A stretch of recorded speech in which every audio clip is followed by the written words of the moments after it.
The M4 shotgun is undoubtedly strong, but its specific stats reveal just how powerful it can be in ways that you might not expect. The overall intention of this weapon is to make a comparatively long-range shotgun with a much tighter projectile spread. This puts some of the highest damage output in the game at a longer range. This really comes to life with buckshot, which features over double the projectile velocity of handmade shells. But unique to the M4, buckshot and slug bullet velocity are actually about the same as a Thompson. Adjusting for multiple bullet velocities is a challenging aspect of adopting different weapons, but the M4's bullet velocity puts you in a familiar place for tracking targets. Now, the M4's damage is lower than a pump shotgun, but given the range difference, it's hardly an appropriate comparison. In reality, if you don't factor in the lower magazine size and reload speed of the M4, it actually deals 50% more damage per second than the AK and is even slightly higher than an M249. Meaning within a shorter range, you'll easily be able to handle a full metal.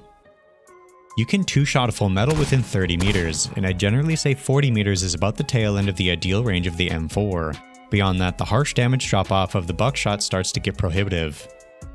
And do remember that handmade shells and buckshot do not do double damage with headshots, but only 125% damage, so you'll generally want to aim center mass to ensure more pellets hit the target.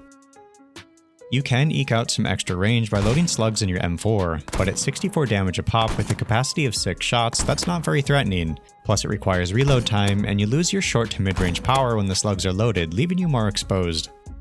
Now if you find yourself on the business end of the M4, your only good options are playing at range or playing around the slow and frequent reloads of the gun.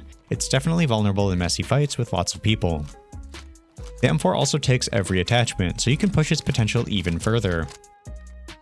Now the real challenge for this weapon is simply finding one. Your highest chance at grabbing one is a locked crate at a meager 6%.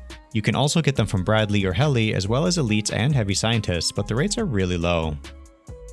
Overall, I'd say this likely isn't better than the M249, but certainly is one of the best weapons in the game.